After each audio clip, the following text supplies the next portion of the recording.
কয়দিন যা শীত পড়েছিল, মনে হচ্ছে এখন একটু শীতটা কমেছে। এইরকম শীত থাকলে তাও কাজ করা যায়, আর কয়দিন যা শীত পড়েছিল মানে হাত পা চলছিলই না শীতে, এইরকম একটা খারাপ অবস্থা।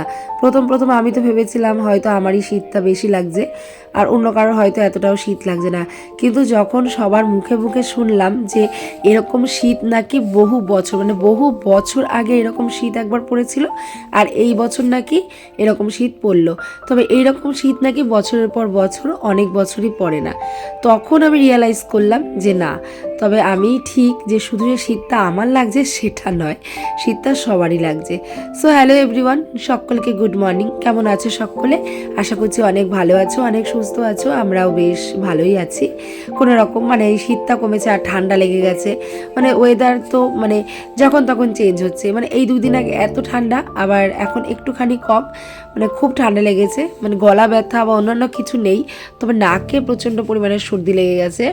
যেমন সকালবেলা উঠে যেমন ধরো কিছুই থাকছে না, কিন্তু সন্ধ্যার পরের থেকে নাক ফাঁক এঁটে নাক ঠাক ভারী হয়ে, গলা টলা ভারী হয়ে, গলার আওয়াজ শুনে বুঝতেই পারছো গলা টলা ভারী হয়ে যাচ্ছে, এরকম আর কি একটা অবস্থা।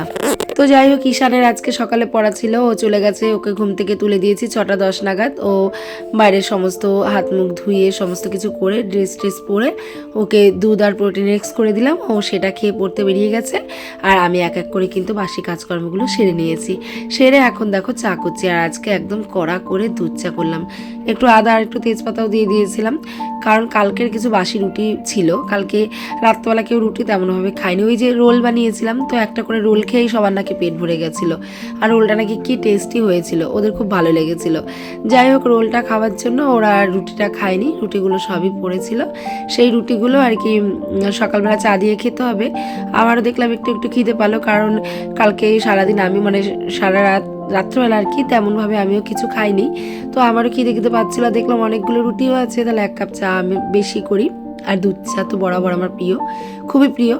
তো দুধ দিয়ে চা করলাম, চা করে সবাই মিলে কিন্তু ওই রুটি দিয়ে দুধ চা দিয়ে কিন্তু খেয়ে নিলাম। আর তারপর একদম সরাসরি রান্নাঘরে ভাতটা এদিকে বসিয়ে দেবো, আর ওদিকে ডালের জলটাও বসিয়ে দিয়েছি। ডালের জলটা ডাল রান্না করবো। আর আজকে শনিবার যেহেতু মাছালা একদমই বাড়িতে আসেনি।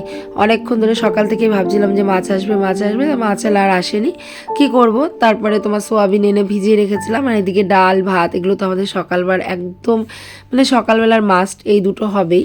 কারণ ডালটা ইদানিং আমি খুব ভালো খাচ্ছি, আগে একদমই ডাল ভালো লাগতো না, তবে ওই ডায়েট করার পর থেকে আর কি ডালটা যে ধরেছিলাম সেই ডালটা আর ছাড়তে পারছিলাম। আর ডালটা খেতে খুব ভালো লাগে, মানে লাস্ট পাতে একটুখানি ডাল চুমুক দিয়ে খেলেও যেন ভালো লাগে। আর তোমার দাদা ভাইয়ের তো ডাল খুবই প্রিয়, মানে বরাবর সারা বছরই যদি ওকে ডাল রান্না করে দেওয়া যায় তো ডালটা ওর খুব প্রিয়। তবে বাচ্চারা মাছ মাংস ডিম এগুলো হলে আর ডালটা খায় না, তো এই কারণেই সকালবেলার দিকটা আর কি ডালটা রান্না করে ফেলি। সকালে গরম গরম ভাতের সঙ্গে সবাই ডালটা খেয়ে নিচ্ছে, তার মানে আমার ডালটাও খাওয়া হচ্ছে, আবার একটা বেলা কিন্তু ওদেরও আর কি প্রোটিন খাওয়ারটা হচ্ছে, আর আমার ডালটাও শেষ হচ্ছে। কারণ একার জন্য ডাল রান্না করলে সে ডাল তো শেষ হতে চায় না, আর একার জন্য কতটুকুই বা ডাল রান্না করব।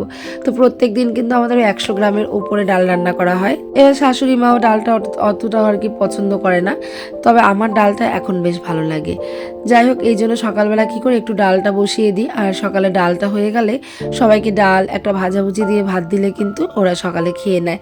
মানে সকাল টাইমটা অন্তত নিশ্চিন্ত। তারপরে দুপুরের দিকে একটা তরকারি, একটা ঝোল, যেটাই করি না কেন, মাছ মাংস বা ডিম বা সয়াবিন যেটাই করি না কেন, ওই একবার করলে, এখন শীতের রাত তো রাত্রেবেলা না ওই রুটি বাদে আর তরকারি করতে একদমই ভালো লাগে না, আর অনেকগুলো বাসনও হয়ে যায়। আর রুটিটা আমি আটাটা যেহেতু আগের থেকে সেট করে রেখে দিই, সেহেতু কিন্তু আমার ওই তাড়াতাড়ি করে রুটিটাও হয়ে যায়, অতটাও কিন্তু কষ্ট হয় না। তবে শীতে দেখবে সবারই কিন্তু একটু বেশিই কষ্ট হয়। পরিবারের আর সবাই তো লেপের তলায় বসে থাকে বা খাটের উপরে পা তুলে ফোন দেখে, সোফার উপরে বসে থাকে, তবে আমাদের মতো গৃহবধূদের তো সেটা হয় না। সকলের জন্য আমাদের খাবার তৈরি করতে হবে, সেই ঠান্ডার মধ্যেই জল ঘাটতে হবে। আর যাদের ধরো ট্যাঙ্কির জল তো প্রচণ্ড পরিমাণে ঠান্ডা, তো যাদের গিজার আছে তাদের হয়তো অতটাও কষ্ট হয় না। তবে আমাদের যেহেতু একদম সরাসরি ট্যাঙ্কির জল দিয়ে কাজকর্ম রান্নাবান্না করা হয়, হাতগুলো কিন্তু একদম পুরো টনটন করে একদম কি বলবো ঠান্ডা হয়ে শক্ত হয়ে আসে। সেদিন তো এরকম মানে কিছুদিন যখন শীত পড়েছিল তখন তো মনেই হচ্ছিল যে আঙুলগুলো যেন ফুলে শক্ত হয়েছিল, কয়দিন খুবই কষ্ট হতো। ওই যেই কদিন আর কি প্রচণ্ড ঠান্ডা পড়েছিল সেই কদিন কিন্তু খুবই কষ্ট হতো। আর এখন তো নতুন আলুর সিজন, সবাই নতুন আলুই খাচ্ছে। আগে তো আমরা বেশ কতদিন মানে সারা বছরই বেশিরভাগ চন্দ্রমুখী আলুটাই আমরা খাই। তো এখন আর দেখছি দুদিন ধরে চন্দ্রমুখী আলু নাকি আর আসছে না। তো এই নতুন আলুটাই এখন বেশি আর কি উঠছে। আর তবে আমাদের যারা সবজি বিক্রি করে, যে ভ্যানওয়ালা দাদাটা, ওই দাদাটার কাছে চন্দ্রমুখী আলু কিন্তু সারা বছর পাওয়া যায়। আমরা চন্দ্রমুখী আলুটাই নিই।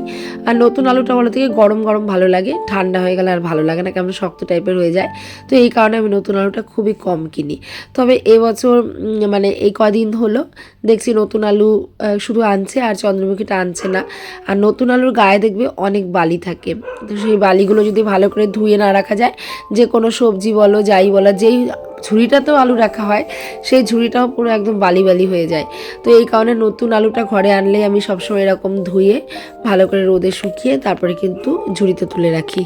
তো ওই টুকিটাকি কিছু কাজকর্ম করতে করতে ওইদিকে কিন্তু আমার ভাতটাও হয়ে গেছে, উপর দিয়ে দিয়েছি। আর এদিকে না সর্ষের তেলটা বাড়ন্ত হয়ে গেছিলো। ডাল ফোড়ন দিতে যাব তখন দেখছি সর্ষের তেল বাড়ন্ত আর কি, আমার তো মনেই ছিল না।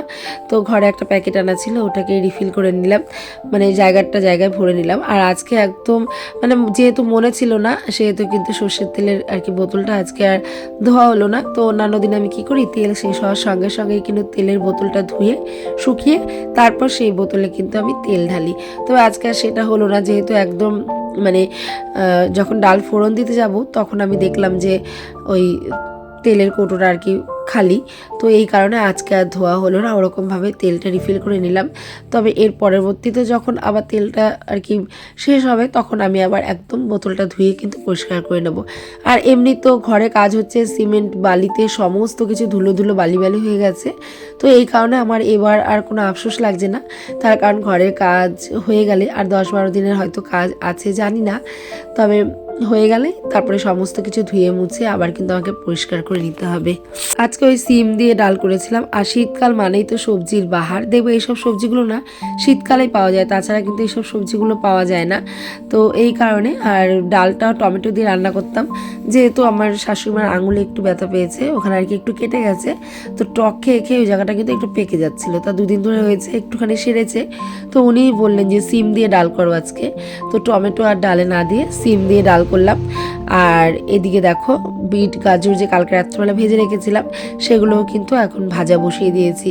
তো এরমভাবে যদি কিছু কিছু কাজ আগের দিন আগিয়ে রাখা যায়, পরের দিন কিন্তু অনেকটাই সহজ হয়ে যায়। আর দেখবে রান্না বান্নার জিনিস যদি একটু গোছানো থাকে না, রান্না করতে কিন্তু বেশি টাইম আর লাগে না। যাই হোক, আজকে ডালের মধ্যে ফোড়ন দিয়েছিলাম কালো জিরা আর শুকনো লঙ্কা। আর বিশেষত আমি এরকম সিমের ডাল, মুলোর ডাল, লাউয়ের ডাল, যেটা মুসুর ডাল করা হয়, ওইসব ডালে কিন্তু আমি তেজপাতা, শুকনো লঙ্কা আর কালো জিরাটাই দিয়ে থাকি। পাঁচফোড়নটা খুব কম দিই, তবে যখন কালো জিরাটা বাড়িতে না থাকে তখন কিন্তু পাঁচফোড়নটা আমি দিই। এদিকে কিছু কিছু মুদিখানার সদাই হচ্ছে কৌটোর মধ্যে একটু একটু বাড়ন্ত হয়ে যাচ্ছিলো, তো সেগুলো ঢেলে ঢেলে নিচ্ছি। আর এখানে যে মুসুর ডাল, পাস্তা, তারপর তোমার পাঁপড়, এগুলো সব কিন্তু রেখে দিলাম। আসলে বাচ্চা কাচ্চা ঘরে থাকলে কিন্তু এই সমস্ত কিছু কিছু জিনিস ঘরে রাখতে হয়। তবে আগে তো তোমার দাদা ভাই একদম অনেক অনেক জিনিস সব এনে দিত, আমি কিন্তু মাসকাবারি 2 মাস 3 মাসের সদাইও একবার এনে দিত, তখন গুছিয়ে রাখতাম। এবার তোমরা বুঝতেই পারছো মধ্যবিত্ত পরিবার, একটা ঘরে হাত দিয়েছি, তো সেইখানে টাকা পয়সারও কিছু টানাটানি আছে, তাই কিন্তু এখন একটুখানি যে এরকম মানে কম কম করে এনে দিচ্ছে। যাই হোক, এটা দিয়েই কোনো রকমভাবে চালিয়ে নিচ্ছি।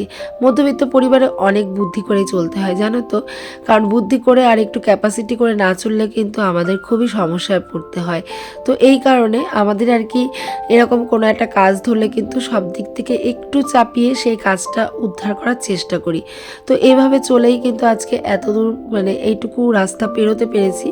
মানে যতটাই ছিলাম বা যেরকমই ছিলাম তার থেকে এতটা রাস্তা পেরোতে পেরেছি, এটাই আর কি অনেক ভগবানের অশেষ কৃপা আর কি। সমস্ত মুদিখানার সদাইগুলো গুছিয়ে নিলাম, গুছিয়ে ততক্ষণ আমার দিকে ডালটাও হয়ে গেছিলো, মানে ফুটে গেছিলো, ডালটাও নামিয়ে ওদিকে গাজর ভাজাটাও হয়ে গেছিলো, ওটা নামিয়ে তারপর সকলকে কিন্তু ভাত খেতে দিয়েছিলাম। আর তারই মাঝখানে অনেক কাজ সেরে নিয়েছিলাম, মিস্ত্রি দাদাদের চা করে দিলাম, সবাইকে ভাত খেতে দিলাম। তারপর দেখো এই যে বাসন কোসন যতগুলো হয়েছিল সকালকার, সব বাসন কোসন কিন্তু একদম মেজে ঘষে পরিষ্কার করে রান্নার জায়গাটাও পরিষ্কার করে নিলাম। আসলে পরিষ্কার পরিচ্ছন্ন সংসারই কিন্তু মা লক্ষ্মীর বাস। অপরিষ্কার স্থানে কিন্তু কখনোই মা লক্ষ্মী থাকতে পারেন না। মা লক্ষ্মী কিন্তু নোংরাকে মানে একদম পছন্দ করেন না, খুবই অপছন্দ করেন। তাই লক্ষ্মী স্ত্রী সংসারে বজায় রাখতে কিন্তু আমি সবসময় সংসারের কাজগুলো অন্তত পরিষ্কার পরিচ্ছন্নভাবে করার চেষ্টা করি যতটুকু পারি। যেটুকু না পারবো সেদিন সেই কাজটা ধরবো না, তবে যেই কাজটা আমি ধরবো বা যতটুকু পারবো ততটুকু কাজই একদম পরিষ্কার পরিচ্ছন্ন করে করার চেষ্টা করি। যদিও এখন আমার ঘর দুয়ার আর কি ভাঙাচোরা অবস্থায় পড়ে আছে, তো সুতো নাতা কাপড় চোপড় দিয়ে কিন্তু সারা ঘর ছিটানো, তবে যতটুকু জায়গা আমি ব্যবহার করছি ততটুকু জায়গা কিন্তু একদম সুন্দর করে গুছিয়ে গাছিয়ে রাখার চেষ্টা করছি। এদিকে সবজিওয়ালা দাদা এসেছিলো, আর মূলও রেখেছি কটা, টমেটো রেখেছি, সেই সঙ্গে আর কিছু পেঁয়াজও রেখেছি, কারণ পেঁয়াজটাও একদম শেষের দিকে। পেঁয়াজটা আমাদের একটু বেশি খাওয়া হয়, যদিও মানে রসুনটা খুব কম খাওয়া হয়, তবে পেঁয়াজটা খাওয়া হয় আমাদের। আর টমেটোটাও তোমার ধরো বেশিরভাগ 12 মাসই কম বেশি রাখা হয়। আর এদিকে আমি সমস্ত সবজিগুলো গুছিয়ে নিলাম। আর যেহেতু মূলো এই পৌষ মাস চলে গেলে কিন্তু আমরা আর মূলো খাই না আর কি, মাঘ মাসের দিকে অতটাও আর কি মূলো ধরতে গেলে বাজারেও তেমনভাবে ওঠে না, তো মূলোটাও আর তেমনভাবে খাওয়া হয় না। যেহেতু পৌষ মাস একদমই শেষের দিকে, তাই আজকে কিছু মূলো রেখেছি, কারণ এবছরে বলতে কি মূলো বটি, তারপরে মূলোর বড়া, এগুলো কিন্তু আমাদের খাওয়া হয়নি। খেয়েছি মূলোর ডাল, খেয়েছি সবজিতে মূলো দিয়ে খেয়েছি, এগুলো খেয়েছি, তবে কিন্তু মূলো বটি বা মূলোর যে বড়া হয় তো ওগুলো কিন্তু খাওয়া হয়নি। আমার মনে আছে আমার ঠাকুমা যখন বেঁচে ছিল, সেই লম্বা লম্বা করে মূলো, সারা মূলো আর কি মানে ক্যাচা ক্যাচা করে কাটতো, সেগুলো টানলেই মানে স্প্রিংয়ের মতো অনেকটা বড় হয়ে যেত, এবং সেই মূলো দিয়ে আমার ঠাকুমা কিন্তু সুন্দর সুন্দর মানে সুন্দর করে বড়া ভাজতো। সেই মূলোর বড়া কিন্তু এখন আর পাই না, কারণ ওরকমভাবে তো মূলো কাটতেই পারবো না যতদিন ঠাম্মা বেঁচে ছিল। আর ঠাম্মা যতদিন আর কি সুস্থ ছিল ততদিন কিন্তু আমার ঠাম্মা এরম এরম রান্না করে আমাদের খাওয়াতো। যাদের বাড়িতে এরকম বয়স্ক ঠাম্মা আছে তারা কিন্তু এগুলো জানে, এই সুবিধাটা কিন্তু আমরা পেয়েছি। আর এখন তো ঠাম্মা নেই, তো এখন আর কে করে খাওয়াবে এগুলো, আর আমিও করতে পারিনি, ঠাম্মার থেকে সেরকমভাবে শিখেও রাখিনি। তবে আমার ঠাম্মা কিন্তু কিছু কিছু জিনিস ছিল খুব স্পেশাল রান্না করতো, যেমন মূলো দিয়ে একটা মটর ডাল করতো রসুন ফোড়ন দিয়ে, মানে মূলোগুলোকে পুরো আর কি ডালটাকে পুরো গলাতো না, হালকা আধ ভাঙা করে রান্না করতো, এত ভালো লাগতো। সত্যি বলতে ঠাম্মা চলে যাওয়ার পর এই সমস্ত খাবার কিন্তু মানে বাড়িতে কখনো করাও হয় না আর খাওয়াও হয়নি।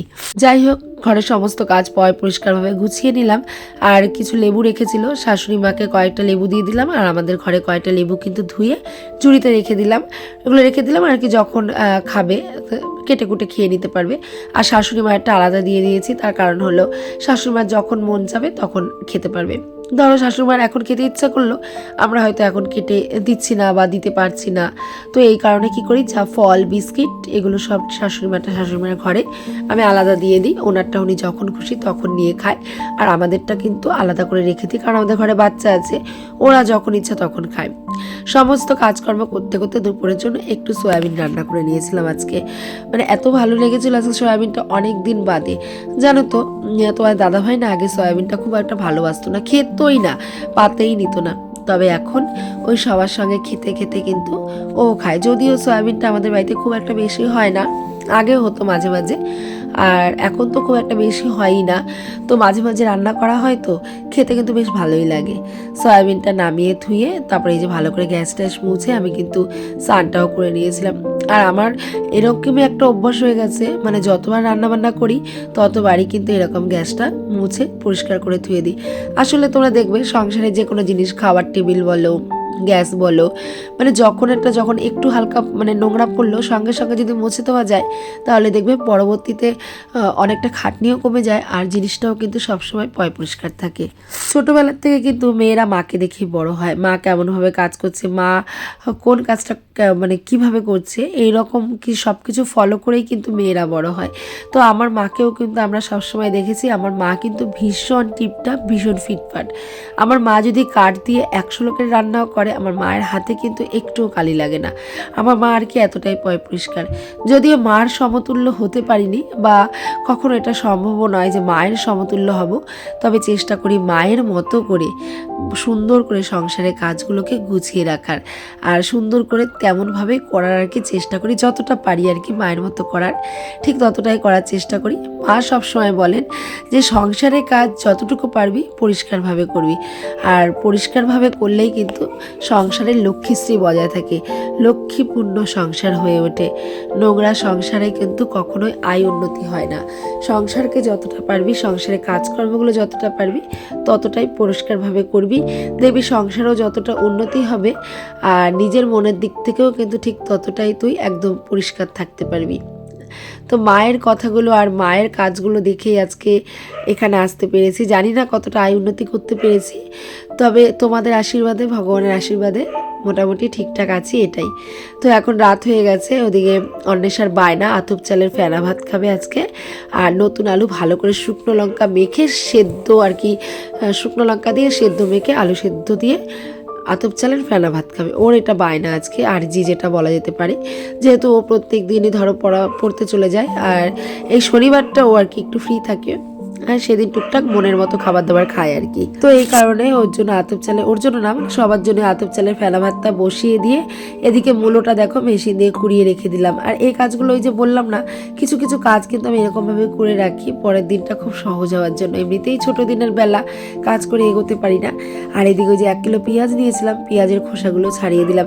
আসলে পেঁয়াজের খোসাগুলো এরকমভাবে ছাড়িয়ে রাখলে কি হয় বলো তো, ওই যে পেঁয়াজের যে খোসার নোংরাটা ওটা রোজ রোজ পোয়াতে হয় না, আর কাটার সময় কিন্তু খুব তাড়াতাড়ি হয়ে যায়। আমি আগে এরকম করতাম জানো তো, তবে বেশ কিছুদিন হলো ওই মিস্ত্রি টিস্ত্রি বাড়িতে আছে, তো ওই কাজের জন্য কিন্তু করতে পারছি না। এদিকে দেখো আজকে কিন্তু বড় মশাই আমাকে অনেকটা হেল্প করছে, ও সেদ্ধটা আজকে মাখলো, আমি থালে থালে ভাত মেখে দিলাম। তো চলো আজকে আতপ চালের ফেনা ভাত আর আলু সেদ্ধ দিয়ে আমাদের ডিনারটা কমপ্লিট করি। তোমরা কে কে খেলে অবশ্যই জানিও, ভালো লাগলে লাইক কমেন্ট শেয়ার। ভালো থেকো সবাই।